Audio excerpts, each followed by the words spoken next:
All right, so guys, I'm delighted to uh, bring Harsha Kokal for our seminar today. Harsha is a research scientist at IBM Research in San Jose. She did a PhD from UT Dallas. Her advisor is somebody I know very well, Sriram Natarajan, and currently, she works on essentially AI models in the areas such as search, planning, reasoning, and generalization. Um, as some of the things that she's interested in or is working on, for example, understanding complex domain-specific knowledge and semantics. This is something our own group has done for quite some time because we've been one of the pioneers in use of knowledge graphs and knowledge enhanced or infused learning and things of that nature. Um, and with that, now, today she's going to talk about large language models for AI planning. So with that, Harsha, take over. Yeah. Hello, I hope you guys can still hear me. Yeah. Good afternoon or good evening, late evening for people joining from India. I heard Oda is from India, joining us from India. So yeah, I am a research scientist at IBM Research, and today I'm going to talk about my research focus on using large language models for AI planning, sequential decision making in general. And this is joint work with a bunch of people at IBM, Kavita, Michael, and Shireen. And also, a lot of efforts have gone in from our interns, from our ex-interns, James and Daniel. And at last, there's also some external collaborators who have, contributed. That is Sarat and Christian Muse from Queen's University. So just a little bit of background about myself. I was born and brought up in Ahmedabad. I did my undergrad in DIICT in India, Gandhinagar. And then I worked for 4 years in Bangalore. And then I decided to do a master's. I joined UT Dallas for my master's. And then that's where I met Dr. Natarajan and got interested in doing PhD. And that after finishing my PhD, I came to San Jose and joined the IBM Research Lab.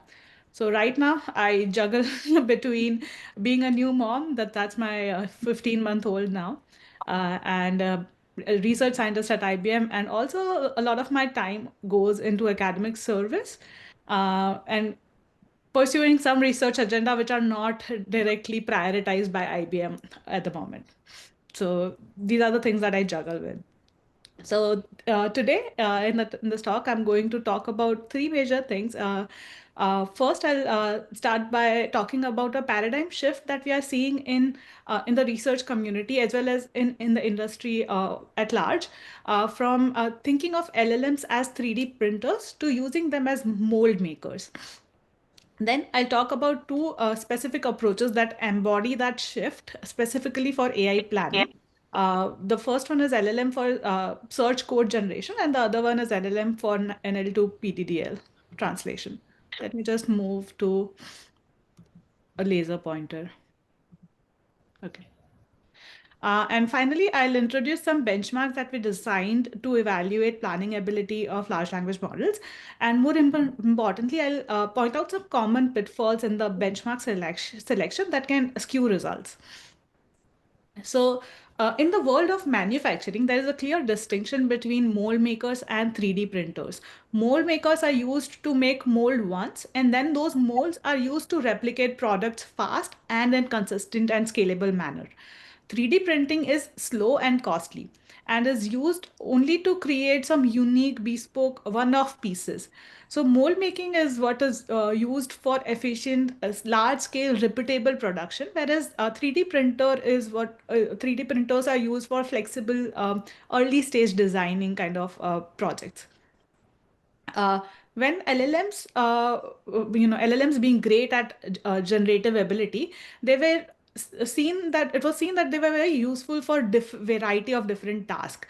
So, like 3D printers, they were perceived as extremely flexible, and hence we saw a surge in using LLMs for various different tasks.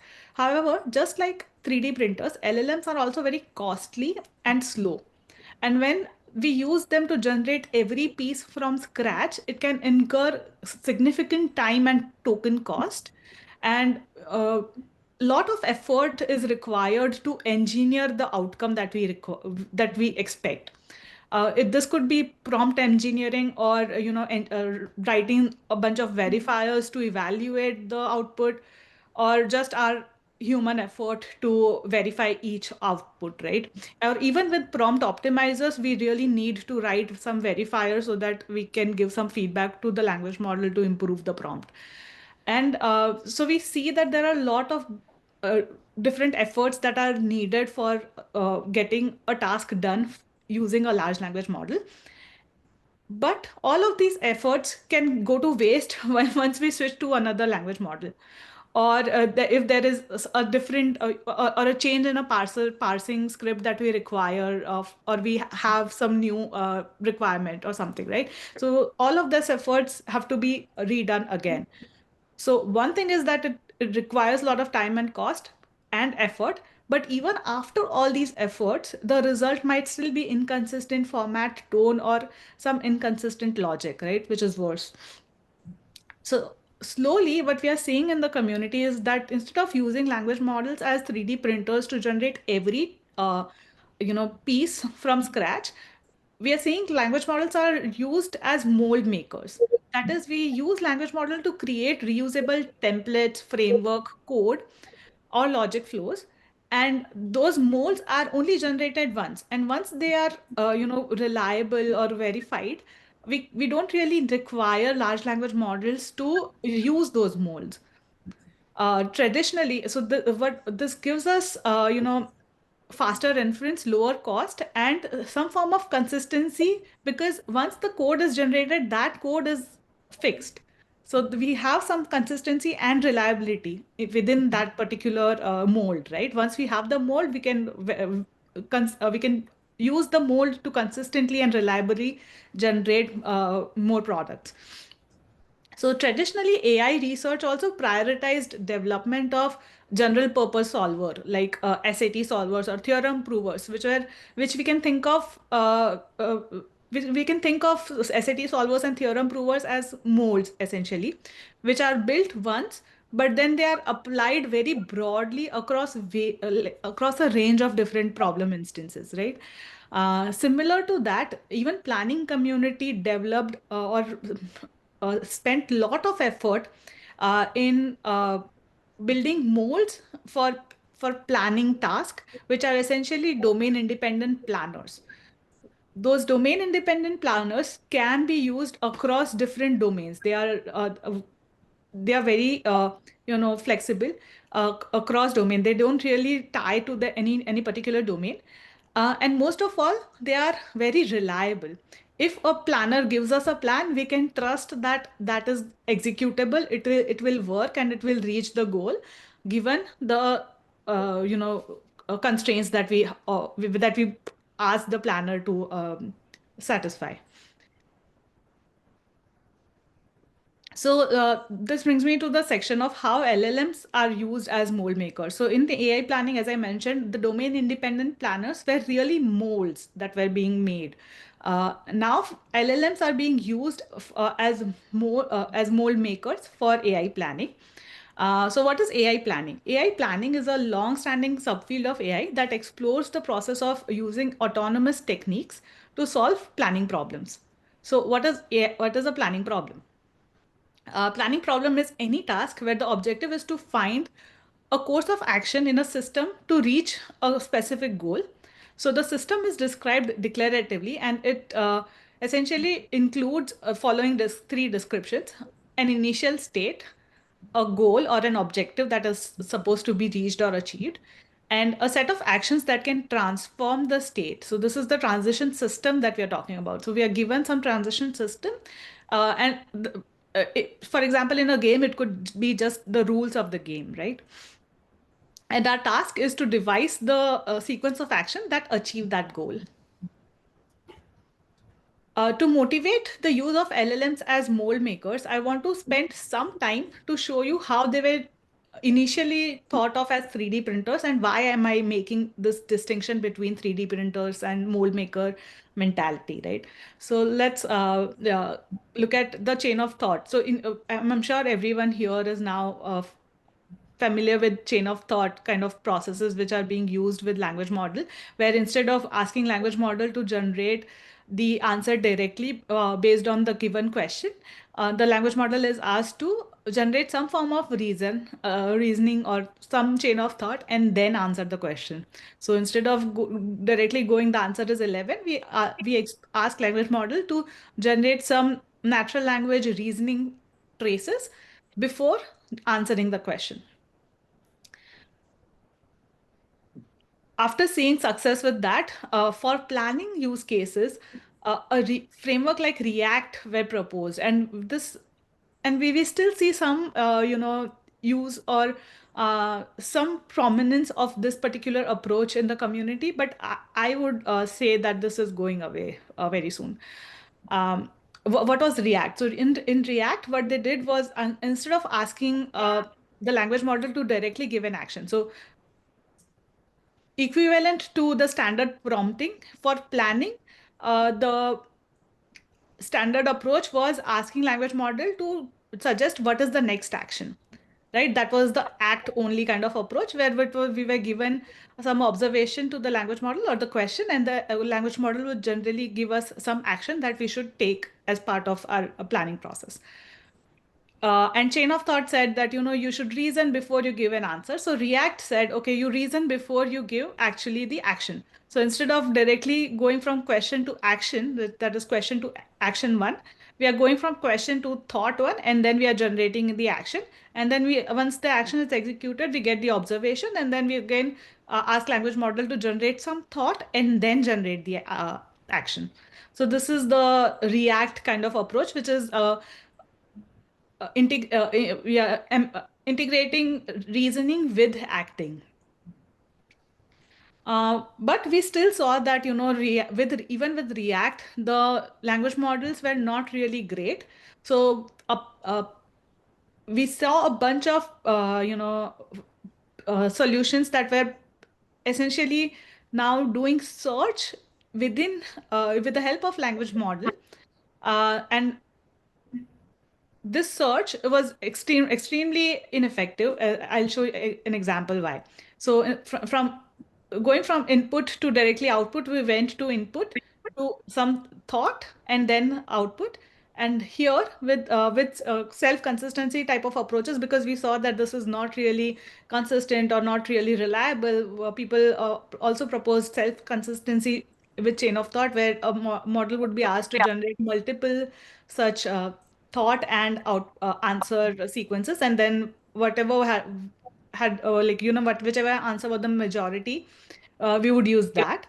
But with tree of thought, what we ended up doing, or what the paper proposed, was evaluating each thought before actually continuing that thought. So what Tree of Thought did, for example, in this game of 24, where we have input of 4 numbers, and our task is to reach the number 24 using 4 mathematical operations: addition, subtraction, division, and multiplication. Uh, the language model was asked to propose the next step. So instead of proposing one step, the language model was asked to propose multiple steps. So instead of going just from one input to one step, it was asked to propose these multiple steps. So now we have these multiple uh, thoughts that are generated. And then we ask language model to evaluate each of those thoughts. So 4 plus 9 is the next possible step. So we ask language model to evaluate that particular thought, and the language model might say that, okay, this particular thread is impossible, or it looks optimal.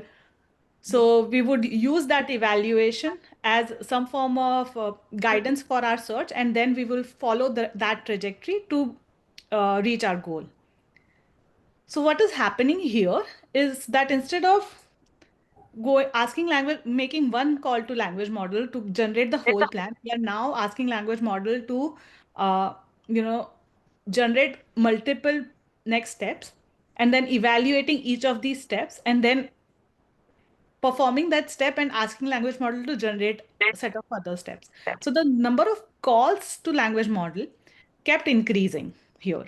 And we see that with a lot of different approaches. We saw a bunch of different approaches that came after, which went from one language model call, which was input output, to one call which was chain of thought. Even chain of thought was just a single call per problem instance. We saw tree of thought kind of approaches, which increased the number of calls to the breadth that we would define, the length of plan that we would define, and the search window that we would use. React was also based on the number of or the length of the plan. Revu, and we saw a lot of these approaches, which essentially kept increasing the number of plans. But even after all of that, there is no guarantee of soundness. A sound algorithm might, miss some correct answer, but it would never produce incorrect result. But with language model, we cannot guarantee any soundness. It might generate a solution that will not work. Similarly, it is not complete. A complete algorithm might include some wrong answers, but it will consider all possible solutions. But with language models can miss a correct solution, so they are not even complete. And there is no consideration of efficiency because extremely high number of language model evaluation calls are made per problem. Whereas if you go back to domain independent planners, they were those planners would essentially be built once, and then we can tackle various different problems with that same particular planner, right? Here, sometimes the generation is one per problem, or even worse, we are using language model to generate one action at a time. So we are basically abandoning soundness and completeness for the sake of inefficiency. So we proposed at IBM, we proposed an alternative to these approaches, which we call tree of thought approach, which essentially uses a language model to create molds which guarantee consistency and reliability, and are sound and complete given certain assumptions. So let's look at that. That is our first approach, LLMs for search code generation. Is there any question? I can take a question here if there's any. I have one. Are you using your own models at IBM, or are you using third-party models as part of your research? Can someone repeat the question? I couldn't hear. So the question is that are you using your own model or using the large language model? Are we using which model? Are you creating your own models at IBM, or are you using third-party libraries? Oh, we use various different models. In fact, we use in our publications, we have used DeepSeek, when Llama models, GPT models, obviously, and even in the latest work, we have used GPT OSS. Very good, thank you.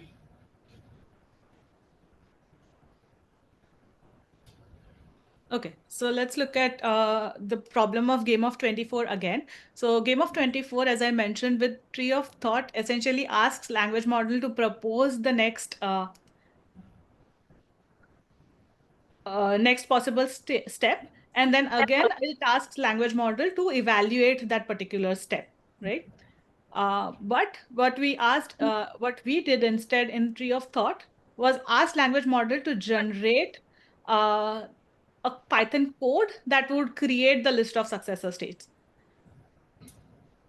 And the ChatGPT, at that time, it was, ChatGPT, we used in a chat interface actually to do our experiments. But now we have a new paper in which we actually use API and we have automated this whole thing. But at that time, we used ChatGPT, and even ChatGPT was able to provide us the exact code that would generate the next possible states. Right. And then we asked the ChatGPT to create a goal state. So let me go back to what I mentioned, what AI problem is, right? Okay. Okay. So in AI planning problem, what we have is a initial state, a goal state, and a set of actions that can transform the state. Now, this set of actions that can transform a state is usually, for example, in the game of 24, described in a natural language. What we are doing here with Tree of Thought is essentially asking the language model to convert this particular natural language description of the rule of the game into Python code that gives us the next state. To essentially solve any planning problem, we only need two things. The two things are, essential. One is to identify what would be the next state from a given state. That is what we call a successor function.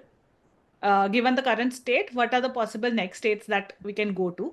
And the other thing is a function that would identify if we reached a goal state or not. If we are given these two functions, we can convert the planning problem into a search problem and essentially use any search algorithm to solve the planning problem. So let me go back to what we did here. We asked the language model for this particular game of 24 problem. We asked language model to give us the Python code for the successor states and a Python code. So this is the generate successor state function that language model provided. And then we also asked language model to generate the goal function. So here, a function, a Python code to check whether a given state is a goal state or not. So language model was also able to provide us that. So in thought of search paper, what we are essentially doing is that given the problem description and instructions, we are asking the language model to generate the successor function and the goal function. And initially in the 2024 paper, we did have a human evaluator who would essentially look at the successor function and the goal function and then go back, give some feedback to the language model if the functions were had some inconsistency or error. We gave them manual feedback, and the language model was actually able to correct it, and we would essentially get a accurate or a complete successor function. By complete, I mean that given a particular state, it would give us all the possible next states. And that is important again to make sure that our search algorithms are complete, right? And a sound successor function as well, which essentially means that the successor function would not include any successor that is not actually a successor. So all the successors that are returned are correct and all of them are returned. These are the two properties that we need to ensure to make sure that our successor function is complete and sound. And essentially that property carries over to our search algorithm, and that gives us a reliable plan as output. So in Tree of Thought, we had a human evaluator who would essentially look at the code that the language model generates. But in TOS, automating thought of search paper, we shifted the human workload to writing unit test cases. So now instead of having a human who would go through these generated code, we had a human that would write the unit test cases, and then those unit test cases are used to evaluate the soundness and completeness of the successor function and the soundness of the goal function. So now the question is, what does the unit test case look like? So let me show you an example of that. This is for the, again, I'm just using Game of 24 for this particular talk because it's one of the easiest one. But we have used it for more complex problems as well. So unit test cases for the Game of 24 looks like this. So there's a goal state unit test, which is saying that just this is the goal state. And all of these are not goal states. So positive example, negative example. These are unit test cases. Successor function is giving us is a file which would contain a list of successor functions like this, which is first is this input, and then we are saying that given this state, these are all the possible next states that are possible, right? And we also allow a partial soundness test, and this is not really a unit test in the sense that it is just input output expectations from the function, but this is actually testing something different. So we allow for partial soundness test as well in the in our pipeline, and we see that. Let me go. Okay, so these are the experiment results with the thought of search paper, where we see that with only 2.2 number of calls, we were able to solve all the examples in the game of 24. Similarly, there's a crossword domain, Bloxworld domain, and Pronto QA domain. Look at the number of calls that are required by all these approaches, right? This is significantly high, and this is what we get when we actually use their limits. That is, the algorithm would have a limit that, okay, if you don't find an answer even after 200 calls, just stop searching or something like that. So we used all those limits, and even then we see significantly higher number of calls. And even with these many calls, the percentage of the state space that was explored by these particular problems was significantly lower. Whereas with thought of search, we were able to explore the significantly larger state space. That means that we are doing much more better than these previous approaches. And this was thought of search which was with manual evaluation. And I also have results from the AutoTOS paper where we use different language models. So whoever was curious about which language model we use, you can have a look here. And we also added a Sokoban domain, which is one of the difficult planning domains. And we see that, again, with all of this, AutoTOS and TOS, we get 100% accuracy. This is just showing the number of calls that were made to language model for the whole domain, not a problem. It was for the whole domain, right? So these problems are actually quite, difficult, but we were able to solve them with like 7 calls, less than 7 calls for Sokoban.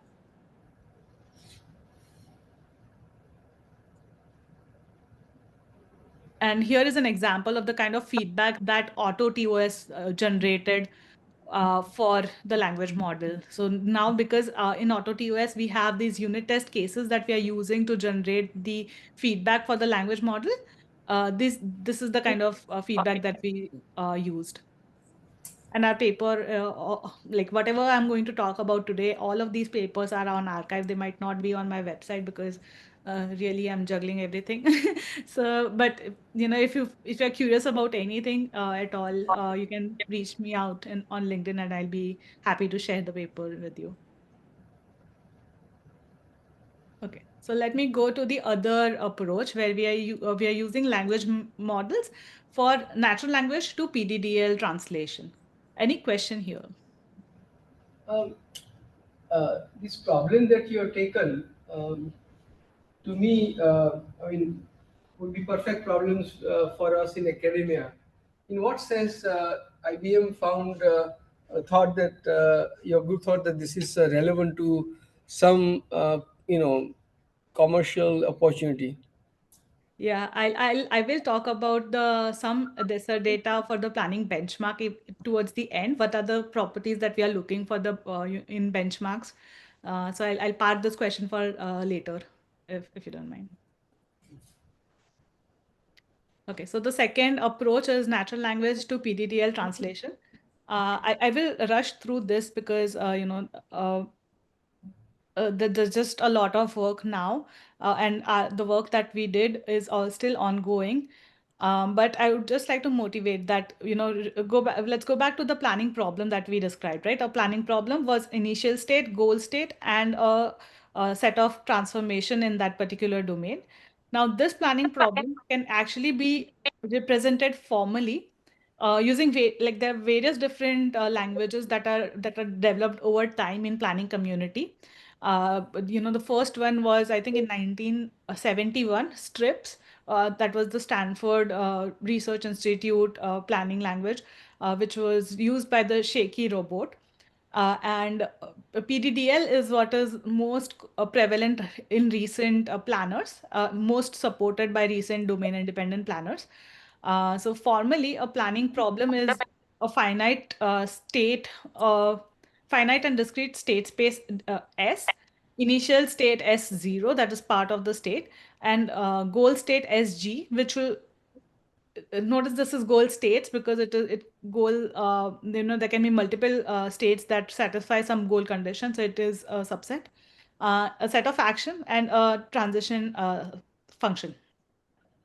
This is represented in PDDL in this manner. So this is a simple example of a grid world where there's a robot or agent here which is traveling in this grid, and maybe the task is to reach this particular cell which has a star there, right?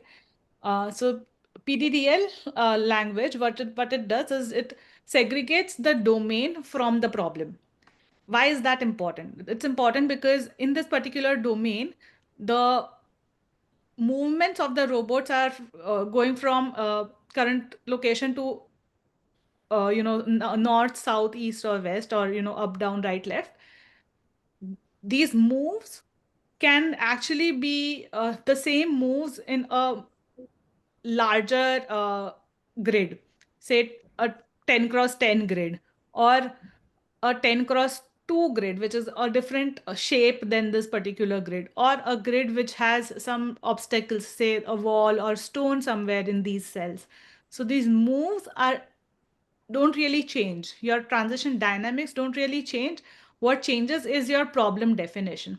So in this particular, example, the grid is a 5 cross 6 grid. So we have each node here or the cell here is represented as an object, and the robot right now or the agent is right now at the cell 1 1, and we can define what are the adjacent cells to this particular cell, and that would allow us to define the problem space. So what are the possible states in this particular problem is less than. So the state space of this particular problem can be significantly different from the state space of a new problem that can be still part of the same domain, right? And this is the beauty of a domain independent planner, that it can solve significantly larger or smaller or different state space problems with the same mold or same domain independent planning code, right? And there are multiple tutorials on AI planning, so I won't go into details of what exactly are the requirement for these particular, language. But I just wanted to give this explain this notion of domain independence and how domain and problem are segregated, descriptions are segregated. What does PDDL allow? So segregating this domain and the problems, definition also allows us to do a lot of formal analysis. And this PDDL is also one of the widely accepted and standardized language that is used by the international planning competition. So it is very easy to share and compare planning problems across different systems. So PDDL became very prominent. It and it is important for for planning problem to capture the notion of soundness, and soundness is really defined by how the domain constraints are provided.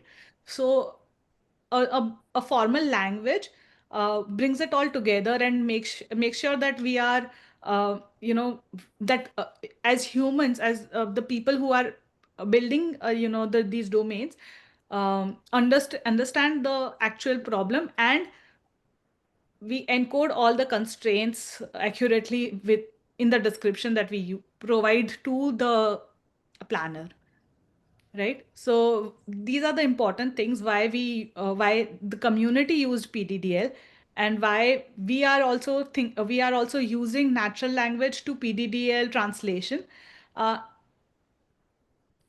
a research agenda, to make sure that we can still use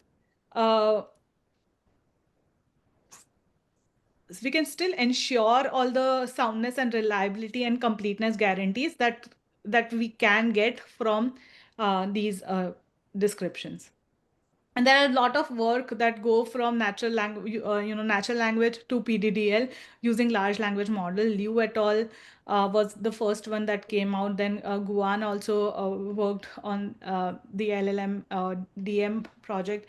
Our work at ICAPS 2024 essentially used natural language domain description and went to a notion of equivalent domain equivalence uh, check, which is essentially identifying if the the translated natural language to PDDL domains is equivalent to another, say, a ground truth PDDL domain, which we had.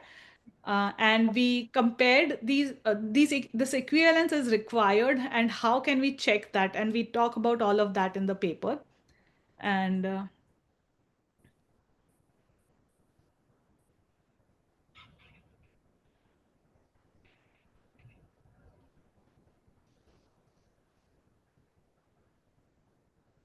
And we also provide a taxonomy of the kind of errors that the language model make, and how we can actually use heuristics to compute domain equivalence. At that time, we used Llama 2 family of models to translate natural language to PDDL representation. And we saw even with that, even at that time, Llama 2 had a lot of success. And we actually have a new paper coming up, which I don't have the slides here right now, but we see a significant improvement in natural language to PDDL translation with the newer models.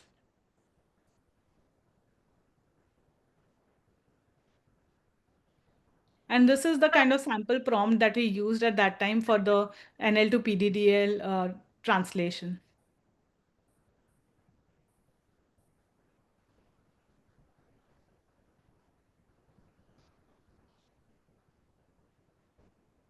So let me go now to the next section of benchmarking and evaluation.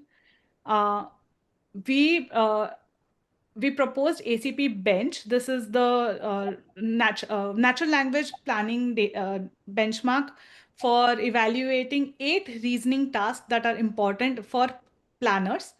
And we actually have 13 different domains that we use to generate natural language questions for each of these tasks. Here is an example of action applicability. So one of the basic requirement for efficient planning is to determine a valid and applicable action in any given situation. And one of the initial papers, Travel Planner, actually showed that even with lot of feedback to the model really struggled to generate an applicable action. And more than 30% of the time, 37.3% of the time, it actually got stuck in invalid action dead loop. That is, it would keep proposing an action that is invalid, and it even after repeatedly asking the model to correct it, it would just keep repeating the same action. So after looking at that and other such papers, we segregated eight reasoning tasks, which essentially capture the core of planning. And we generated a data set in natural language to evaluate these tasks. So action applicability is one of the tasks. It asks if the following action is applicable in this current state. We used IPC domains as well as 2 new domains. So we used one alpha, all the black ones are the IPC domains. The red one, AlphaWorld, is a text-based embodied embodied domain where an agent actually roams around in the room to complete some virtual home kind of tasks. And Swap is a novel domain that we introduced inspired by the Big Bench kind of data set, where they had this task of progression. Let me go show an example.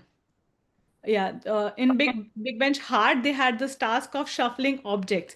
That is, there were some X people and there were X objects, and there would be 5 or 4 shuffles between those objects, actually 3, 5, and 7 shuffles between those objects. And the task was to ask language model to track where each object went.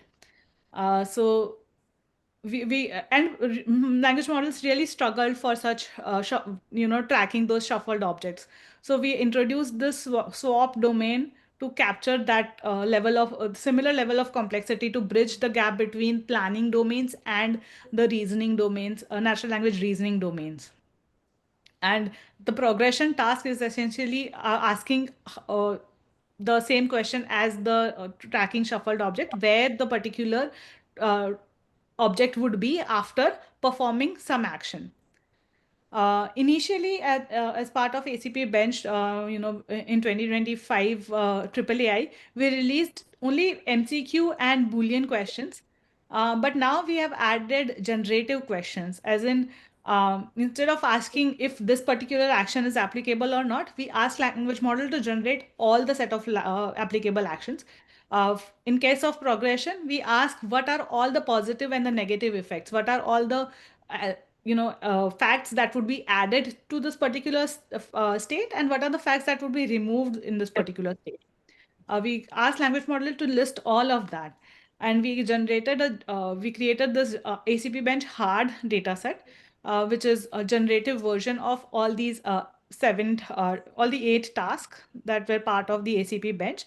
And we also added a next action, which is the 8th reasoning task here, next action, which is asking language model what should be the next action that we can perform in this particular state, and evaluating that. So I have some comparison between different benchmarks, and we studied a lot of different language models, and we see that they are very subpar at being at planning.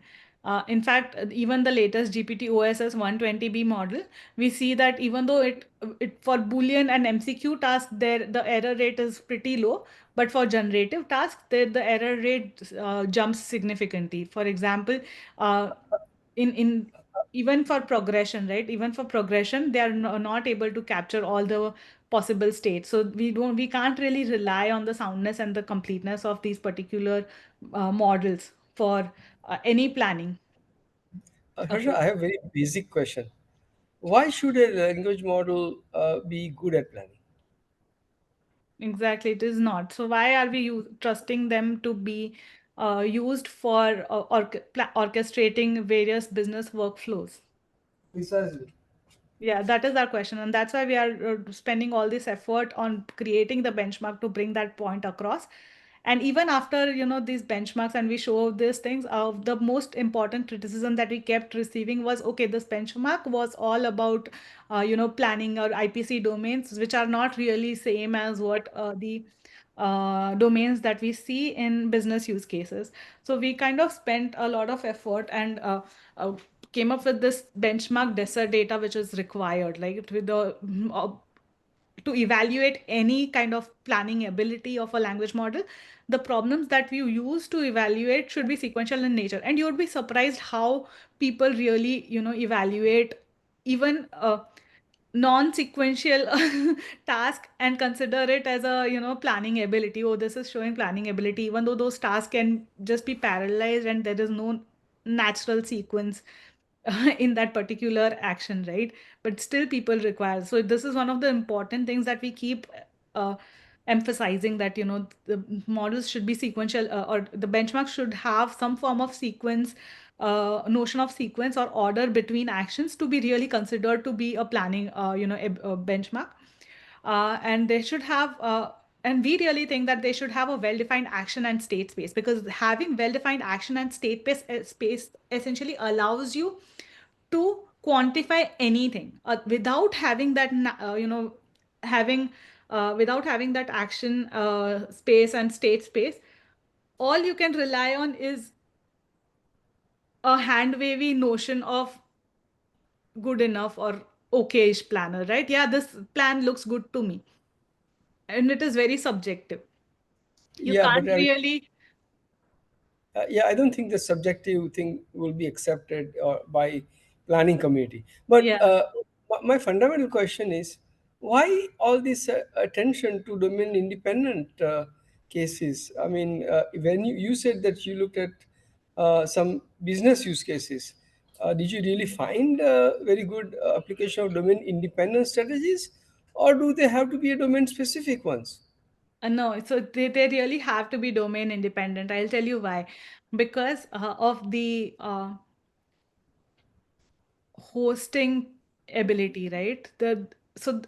We saw so there's this trend in we see in industry was that when language model came in, people started fine tuning them, and we started having some domain specific models.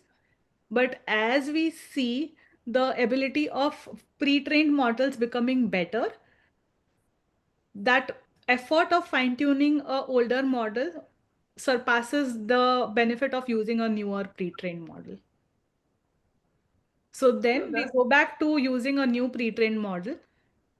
And now people have done that enough times that they realize that there's no point of, spending so much effort in fine-tuning a model. We would rather just use the pre-trained model, have some form of, uh, you know, prompt optimization kind of approaches where we really don't spend so much time changing the model or the model weights, but have some form of verifier, use the same effort and put it for verifying the output that is generated from the language model, and use that. So now that verifier is a domain dependent thing, right? Because you are actually verifying something that is particular to uh, your domain. You're writing test cases which are domain specific, but the generation approach is still, they are preferring domain independent, because one, you have to spend a lot of effort making it domain specific, fine tuning and all of that is really costly. And uh, after all of that, when it comes to hosting, they a company would have multiple use cases, and hosting like a lot of different small models is much costlier than hosting a single model which is used by everyone for all the different use cases. So they would, when it comes to productizing, they prefer that, we already have this model deployed, just use this if you can. We don't want to deploy a smaller fine-tuned model. Yeah, I'm not. I'm not. Finding it hard to actually um, really buy into this argument, but that you'll have to leave it for the other day. However, I like to ask this: is it really cost efficient to use a language model for planning? No, that is what we believe, and that's why we are, uh, f- there's this Yeah, constant struggle of showcasing that, how to yeah, quantify that, because then you won't believe, Professor. There was one. This was a different project, and it was a search project. There was a product people. With us who were actually going to adapt that particular search application in the product. And I said, this is our approach, and we get this much F1 and recall and precision. They don't even understand those terms. mm, So they are just adapting. Oh, language model is being used for search, okay, we'll use the language model for search, but they don't really understand the measures. And I think all of uh, there's just a lot of emphasis on using some technology because of various different reasons, and not really coming from yeah. So gains that in is, efficiency or benefits. These yeah, that is like decisions are not really driven by exactly, that is like getting, getting your ear this way. But uh, I think otherwise you have to really understand all the work that Perplexity had to do to be a good system for search. You just not, I'm not going to be able to take arbitrary model and say this is use that for search. You read, there is a lot more if you really want to adapt a generative AI technique for search. Mm. Oh, how much time do I have left? No, I think we can wrap up in 5 minutes. Okay, all right. Okay, so yeah, so these are the planning desert data, which looks quite simple, but when you drill down and look at all the different benchmarks or the benchmarks that people use to communicate that, okay, my model is planning, they don't really satisfy these DESA data. And from the previous benchmark ACP bench, the most important criticism that we got was that it is not really natural language kind of benchmark. It is because it is derived from PDDLs, right? So in the next paper, what we did was we propose a different benchmark. Now here, this is a countdown domain, which is essentially extension of Game of 24. The Game of 24, as I showed, used four numbers as input, and the target was to reach the number 24 with these 4 different operators. In countdown, we can have a set of X numbers. So it is not necessarily 4 numbers, it can be any number. And the target would also be specified. The target is not always 24, it can be any number. And we have the same set of operations. Now, in our paper, we show that it is non-trivial. The countdown domain is actually NP complete. We show that in our paper, and if anyone is interested, I'll point you to that. But we can write validators for this particular simple problem, right? There are a lot of different problems which are being used for benchmarking. There are not really a problem that can have sound validators to identify or quantify the ability or benchmarking the solutions. So we with countdown we can do that. We can have a dynamic generator that would create different instances which are not really seen previously, and this is important. I'll show you an example here in our results. So when we compare different tree of thought approaches with different models between Game of 24 and the subset of countdown dataset which has the same input 4 and target 24, we see significant difference. And why would there be such a significant difference unless we see memorization in that particular dataset, right? The dataset 24 game was part of internet, crawled from internet.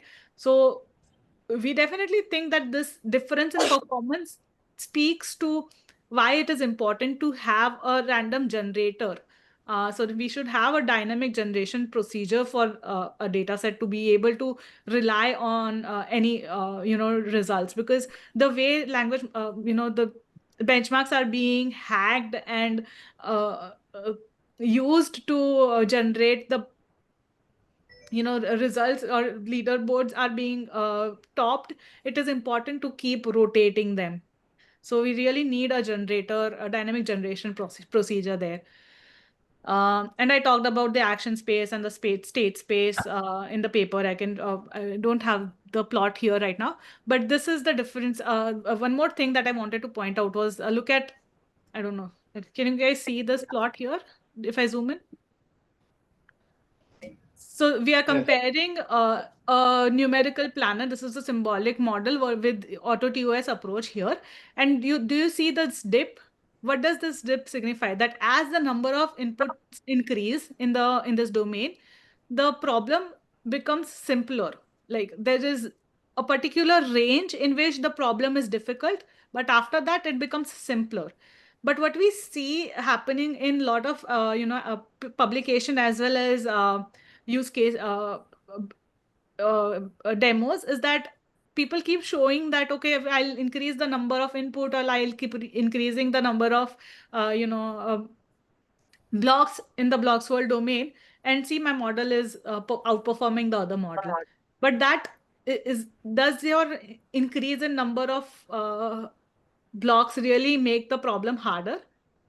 Is the question that you should actually evaluate. So this is what is important. Like to me, in this particular domain, seeing this dip here indicates that even with the symbolic planner, we see this dip. So that there is definitely a band of input size for which the problem is really difficult, and after which it becomes easy. And this is what we see with AutoTOS, 100%, almost 100% accuracy after a certain point. But this is what the performance that we see with other approaches in the input-output chain of thought and tree of thought approaches. This is accuracy at 5. That is, accuracy counted as best of 5 answers. And even then, it is just so ridiculous. And the number of calls that are happening to language model, look at this. This is also indicates, why would you do all of this when you can do this with significantly less number of calls, right? For, as I showed earlier in AutoTOS, the number of calls to language model is significantly less. So I just wanted to tie all of this down to, these data that I showed earlier, understand what you evaluate on and when you make decisions, and not really, you know, be carried by the leaderboard results. Like, maybe the leaderboard says planning somewhere, but the data set may not really evaluate planning ability. And I would like to stop here. Yeah. So we have internship positions in our department, and the positions are out there. This is the QR code. And if you miss anything, you can always message me on LinkedIn. Mention that you heard my talk at U of SC, and I'll be happy to reply. And Harsha, is that is it generally in agents or something else? this summer, yeah, it would mostly be for agents. On what? Yeah, for AI agents. Okay. This summer, yes. So usually every summer we would have some, focus areas. And I think this link is for research scientist intern, which is essentially PhDs, but we have similar position for masters and undergrads as well. Great. Okay. Any questions? Thank you. Right? Questions? I have one more. Is IBM still focused on Watson and sort of taking your research to your own hardware as well? Did you say hardware? I couldn't hear the last part. Yeah, I don't know. The question was, is IBM still working active on Watson? And I guess a while ago I think the you had. definition of Watson has changed. Frankly, it is just a brand. At this point, there are multiple things that are all called Watson X. So yes, IBM is working on Watson X. There is Watson X AI, Watson X Data, Watson X. What is it? See, everything. Governance. Governance, yes. Yeah, but as you say, that's really not what you used to hear about and as Watson. It is just a branding. Yeah. Yeah, I would say that, yes. Because there are a lot of different products which are all branded as Watson X right now. Very good. All right. Well, wonderful, Harsha. Good to learn. So, are you moving away from plan? Are you done with planning and moving to agents, or what? Well, I'm going to evaluate planning abilities of agents now. So next time it will be agents for AI planning. Okay. Do you really think, from a commercial perspective, planning is doing any good? I mean, do you think that IBM can build a business on planning?